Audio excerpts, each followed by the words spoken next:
les réponses aux questions posées par chacun et chacune d'entre vous. On s'excuse auprès de toutes les députées ou tous les députés pour qui nous avons omis d'envoyer des réponses, mais soyez rassurés qu'elles recevront des réponses.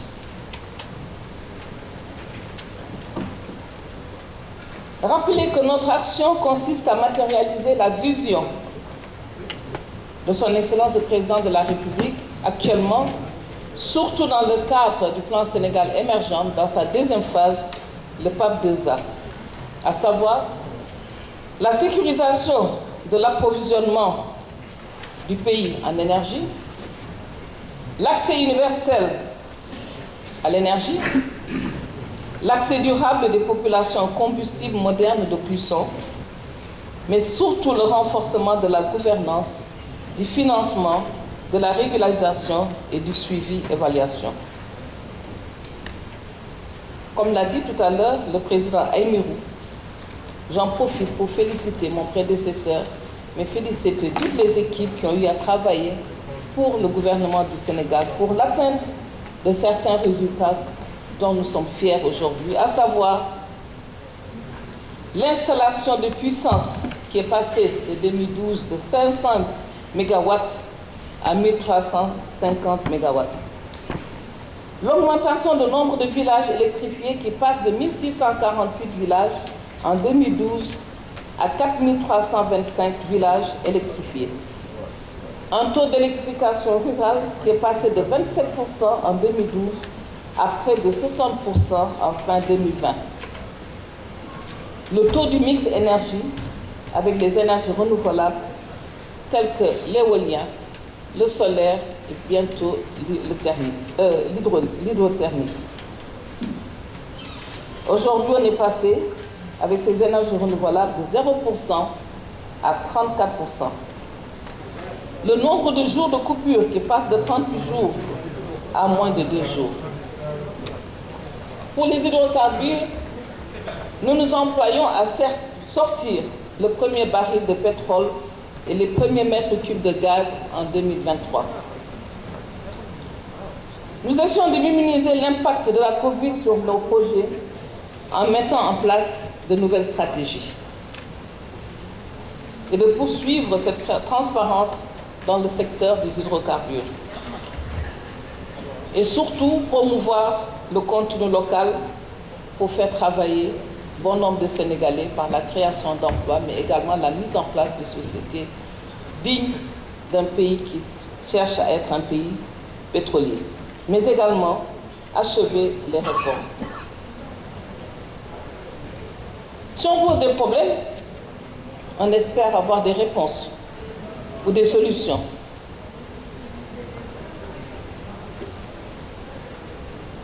Pour certaines questions qui sont plus ou moins liées, et nous savons pourquoi tout le monde veut les lampadaires, tout le monde veut de l'électricité, et je pense que son Excellence le Président de la République l'a très bien compris, en mettant en place un ministère qu'on appelle un ministère d'équité sociale. S'il met un ministère d'équité sociale, ça veut dire qu'aujourd'hui, et je pense qu'il s'est adressé aux différents maires lors de leur rencontre en disant que tout le monde souhaiterait avoir une collectivité territoriale comme Dakar. Donc avoir de la lumière partout, avoir de l'énergie partout, surtout pour la transformation de nos produits. Que ce soit nos produits agricoles, que ce soit nos produits halieutiques, mais également d'autres produits qui nous permettraient d'aller plus loin, notamment les mines et autres. Donc pour ces questions, permettez-moi, comme on avait fait pour la Commission des finances, que je vous envoie les réponses par écrit. Pour chaque localité, pour avoir des réponses détaillées. Néanmoins, je répondrai à des questions. Mais remercier également tous les députés qui ont pris la parole pour souligner le besoin de certaines structures, notamment l'AME, la Sénélec, ASER et ANER, qui ont besoin de beaucoup de ressources et donc solliciter le soutien du ministère des Finances et du Budget pour que ces structures puissent, en peu de temps, réussir les missions qui leur sont dévolues. Oui, ça fait mal de voir les lignes, les poteaux électriques traverser votre village et ne pas avoir de courant. Mais nous venons de sortir d'un séminaire résidentiel que nous avons tenu entre le mercredi et hier pour discuter de ces problématiques parce qu'effectivement c'est une réalité. Et revoir peut-être les conditions d'éligibilité.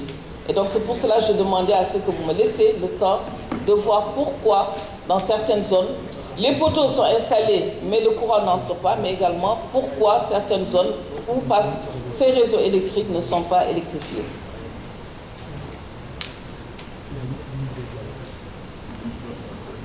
Il en est de même pour le projet de lampadaire. Donc c'est pour dire que le président de la République est conscient du développement territorial local.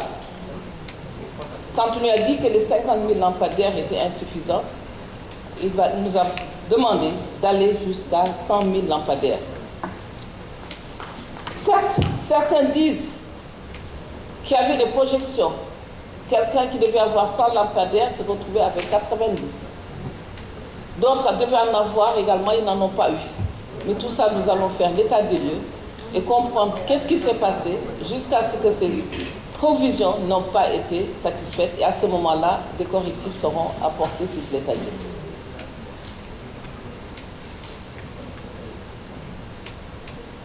Pour le TCO de Bambilor et de Sangalkam, Bambilor est bien sur le TCO 2019 pour un montant de 25 726 134 francs. Djahan, également, il est à 25 726 136 en cours de règlement. Pour le marché OCAS, l'élaboration d'un programme de sécurisation des installations du marché OCAS est en cours pour l'année 2021, à l'image de Koloban et de Liberté 6. Ceci rentre dans le programme lancé par l'État en 2018, qui part ailleurs le démarrage des activités du COSUEL, Comité pour la sécurité des usagers de l'électricité, qui est chargé du contrôle des installations intérieures avant de l'introduction du courant et qui va améliorer la sécurité dans les marchés.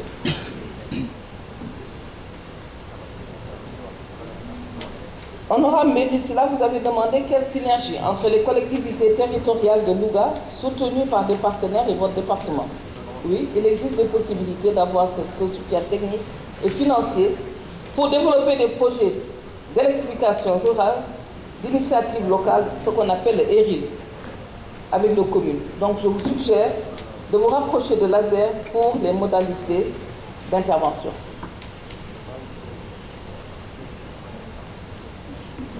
Madame Bouch, oui, la promotion des filles dans le domaine scientifique, ça a toujours été notre combat et continuera d'être notre combat. Parce que nous pensons qu'effectivement, les filles ont beaucoup de potentialité. Je l'ai dit parfois en disant peut-être c'est notre fonction de mère qui nous pousse à être beaucoup plus concis, beaucoup plus précise. Et nous nous battrons, nous continuerons de nous battre pour que ces filles-là puissent accéder aux filières scientifiques. Actuellement, si mes souvenirs sont exacts, je pense que 52% des filles sont dans les filières scientifiques. Donc c'est pour vous dire qu'il y a eu des efforts depuis, mais accélérés depuis 2012. Si on prend par exemple l'école de pétrole, sur les 6, il y a 4 filles. Donc, alors la représentation de l'opposition dans COS-Petrogaz, le décret modifiant sa composition a été récemment signé par le père la semaine dernière. C'était une omission. Donc le gouvernement va organiser un atelier afin de définir les modalités de désignation de représentants de l'opposition sur la base d'un arrêté qui sera pris bientôt, de même pour la société civile.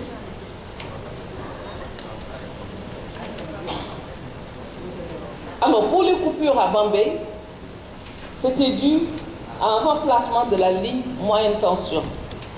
Donc ces travaux vont bientôt être achevés la semaine prochaine. Inch'Allah.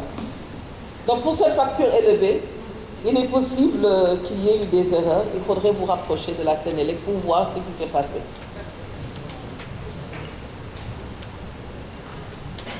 Alors, en ce qui concerne la SAR, on avait déjà répondu dans les questions-réponses.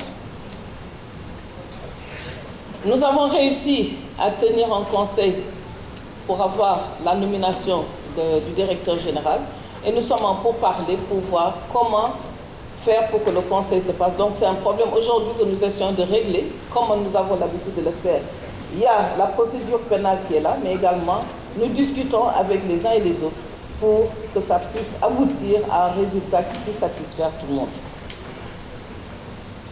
Oui, il y a une société dénommée Dermon qui effectivement qui est le fournisseur de la SAR. Certes, c'est une filiale de Locafé, mais pour autant, elle ne bénéficie pas de privilèges en tant que fournisseur. Les autres actionnaires de la SAR sont également des fournisseurs, et donc les relations entre clients et fournisseurs sont régies par les termes d'un contrat dont les clauses sont validées par le conseil d'administration. Il est arrivé qu'il y ait effectivement des défaillances dans le cadre de l'exécution des marchés, mais les clauses du contrat sont appliquées en toute rigueur. Donc ça travaille à mitiger les risques de retard dans l'approvisionnement. Et à ce jour, on n'a jamais noté de pénurie de produits pétroliers, surtout durant la période de confinement.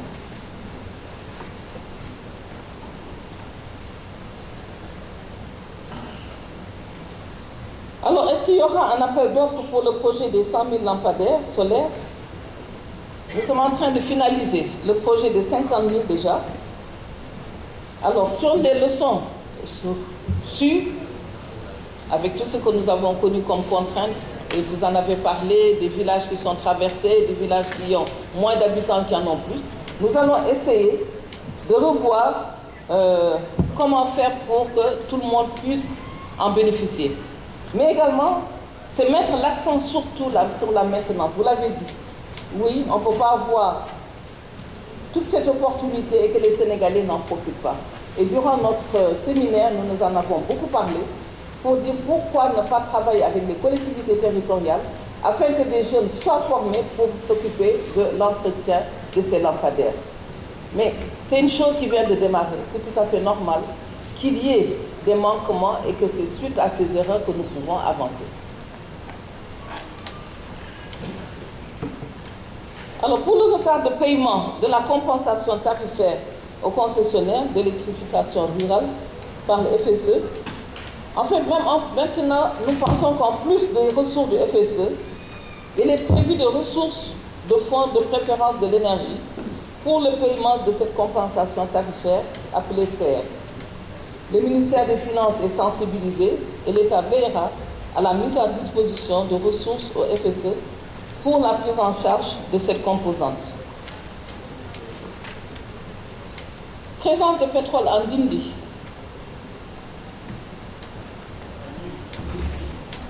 NIT.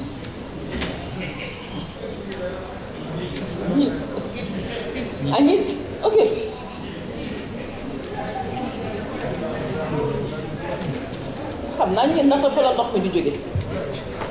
Je suis hydrogéologue, mon cher. Donc, Petrosen a invité récemment un partenaire pour un projet de recherche pour faire la recherche en offshore. Actuellement, nous avons des résultats en offshore, c'est-à-dire en mer, mais sur terre, donc il y a des études qui sont prévues pour voir des zones susceptibles d'avoir du pétrole, parce que nous pensons qu'effectivement, il y a un potentiel pétrolier et gazé à terre, et donc nous allons intensifier les recherches.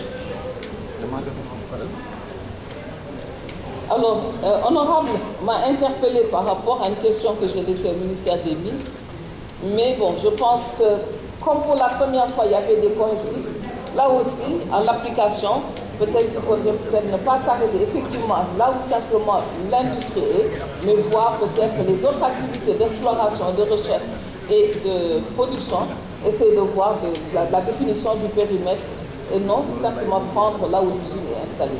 et peut-être avec le ministre qui va passer tout à l'heure, des solutions vont être trouvées. Alors, pour l'applicabilité de la loi sur le contenu local, les décrets ont été adoptés. Nous attendons juste le dernier décret. Bon, n'oubliez pas aussi, les décrets ont été signés le 21 et la semaine d'après, il y a eu le changement de gouvernement. Et donc, c'est ce qui a un peu retardé, mais j'en ai discuté avec le secrétaire général et nous pensons que la semaine prochaine, le 3e décret va sortir et qui va mettre fin pour l'application du décret du contenu local. Mais en attendant, nous avons demandé à certaines structures de suspendre toute contractualisation jusqu'à ce que le contenu local soit, tous les décrets sortent.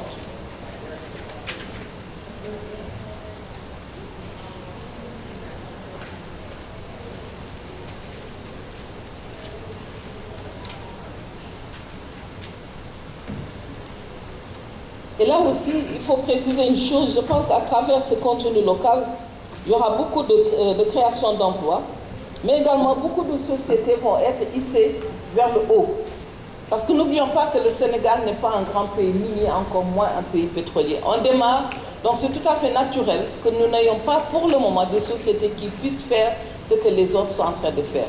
Mais nous demandons à ce que ces sociétés se mettent en joint venture, c'est-à-dire ensemble, pour que les autres leur apprennent et qu'il y ait un transfert de technologie vers les sociétés sénégalaises et qui après pourraient peut-être aller se déplacer dans la sous-région ou bien dans d'autres pays où le pétrole est exploité. Alors pour l'intervention de la Sénélec dans les zones rurales,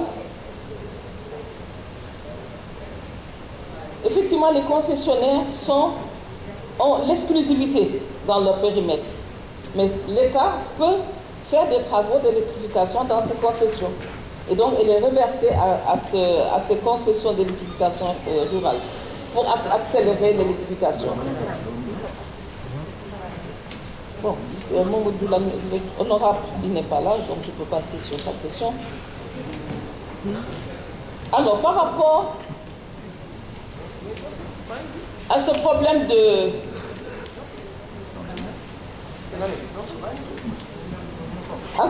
d'étude d'impact environnemental et social sur le bloc de Rufisque, je suis désolée, mais tous les travaux sismiques et de forage ont fait l'objet d'études d'impact environnemental avant leur exécution.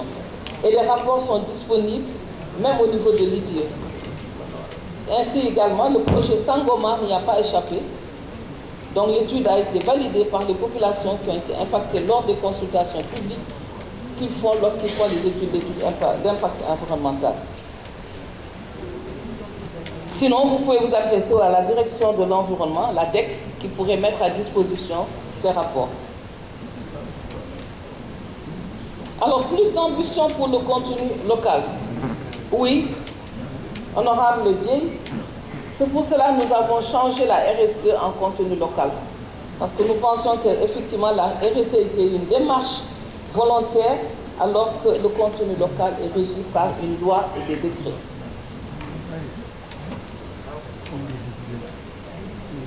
Alors, existe-t-il une relation entre l'armée pour la sécurisation des installations en mer? Oui, depuis 2014, Petrosen et le ministère des Forces armées travaillent avec les forces de défense pour la sécurité, pour sécuriser toutes ces activités en mer, mais aussi les futures installations. Donc des rencontres régulières se tiennent avec ASNAR, la marine et l'armée de l'air. Alors il y a aussi un groupement interaérien avec les marines sénégalaises et mauritaniennes qui sont ensemble également pour la Grande Tortue. Alors pour la coupure qui a eu lieu à Matam lors de la Tabaski, je voulais répondre à cette question. Elle était due à un problème au niveau de Manantali. Donc ce qui avait occasionné cette coupure.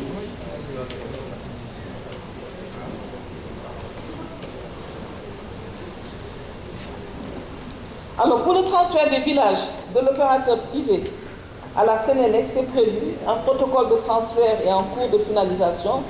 Il prend en compte les volets techniques, financiers et commerciaux entre les deux parties, Sénélec, Azer et SS2E.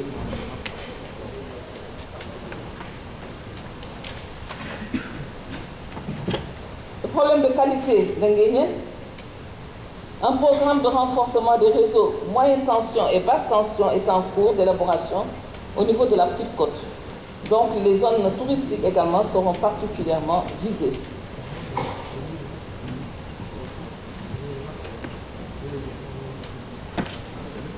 Pour la dorsale Kédougou-Saraya, effectivement, cette dorsale est achevée. Il reste les travaux basse tension des villages et le projet MINA est en cours après un arrêt au mois de septembre 2018 à février 2020. C'était des problèmes budgétaires, mais nous pensons que cette année, nous pouvons reprendre ces travaux.